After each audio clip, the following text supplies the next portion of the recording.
French is actually one of the closest languages to English in the world. Similar vocabulary, similar grammar structures. We even share thousands of words. So logically, we should be great at English, and yet we are terrified to speak it. Why? That is the uncomfortable question I want to ask. Why is it that French-speaking people who study English for 7, 8, sometimes 10 years in school still can hold a basic conversation? I'm not talking about strangers, I'm talking about me. 10 years of classes, hundreds of hours of homework. I want to tell you something I was ashamed of for years. I was fluent enough to understand almost everything I read or heard in English, but the moment someone expected me to speak, I went completely silent. If you are French or from a French-speaking country, I think you know exactly what I mean. Here's what I noticed, and this isn't just my experience. I have talked to many French speakers about this, and the pattern is always the same. We don't fail because of vocabulary, we don't fail because of grammar. Most of us actually know quite a lot. We fail because of something the school system never prepared us for. Fear. Specifically, the fear of sounding stupid, the fear of making mistakes in front of people, the fear of our accent being judged. And here's what makes French speakers particularly vulnerable to this fear. And I will explain why in a minute. But first, I want you to understand something. This fear is not your fault. It was built into you. And once you understand how, you can start dismantling it. The first thing I want to talk about is the French school system. And I say this with respect because I know teachers work hard. But the way English is taught in French-speaking country schools creates a specific kind of trauma around the language. Think about it. From the very beginning, you are graded on being correct. Every mistake costs you points. Every wrong conjugation is marked in red. Every pronunciation error is corrected in front of the class.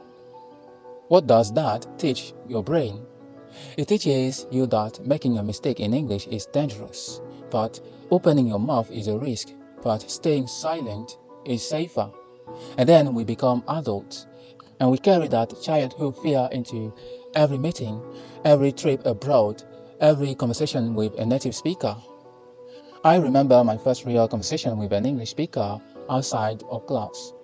Actually, he wasn't British or American. He wasn't even a native speaker from any English-speaking country. He was a mere student like me. He was younger and in a class below mine, and he spoke fast. And instead of just trying, I felt overwhelmed. Then I apologized and switched to French. I chose silence over the discomfort of being imperfect, and I did that for years. Now, here is the uncomfortable truth I had to face. And maybe you need to hear this too. Your English level is not the problem. The problem is your relationship with imperfection. French culture, and I love French culture, I'm not attacking it. But French culture has a particular relationship with intellectual rigor, with being correct, with not embarrassing yourself publicly. In France or other countries influenced by French culture, if you say something wrong or sound uneducated, people notice. People judge. That is the reality. So when we try to speak English, with our accent, with our hesitations, with our searching for words, we feel exposed. We feel like we are showing the world our weakness. And the brain does what it always does when it feels vulnerable. It shuts down. It stays quiet. It protects you.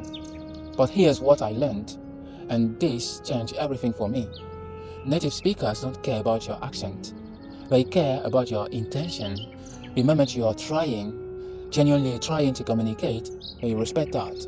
They meet you halfway, they appreciate it.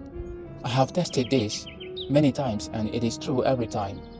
So how did I manage to fix it? I want to be honest with you, because I'm not going to give you a trick or a hack. The first shift was this. I stopped trying to sound good, and I started trying to be understood. Those are two completely different goals. One puts all the pressure on your performance, the other puts all the focus on connection. When I stopped performing and started connecting, something relaxed inside me. The second shift was accepting that my journey is part of my message. I'm not a native speaker, I never will be. My accent is African, my mistakes are real. And instead of hiding it, I decided to own it. Because the people watching me, the people I want to help, we are not looking for a perfect English teacher. We are looking for someone who understands what it feels like to be afraid. Someone who has been where they are.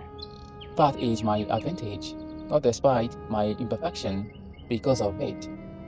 And I think that's true for you too. Your fear isn't proof that you can't do this. It's proof that you care, and caring is the beginning of everything. So let me bring this back to the question I asked at the beginning.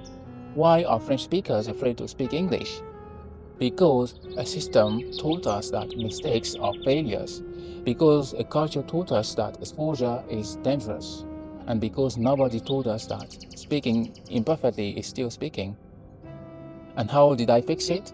I changed what success meant to me. Success is no longer sounding native.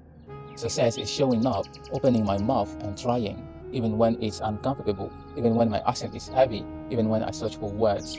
That's enough. That's more than enough. If this resonated with you, I want to hear from you in the comments. Tell me, what is the moment you felt most afraid to speak English?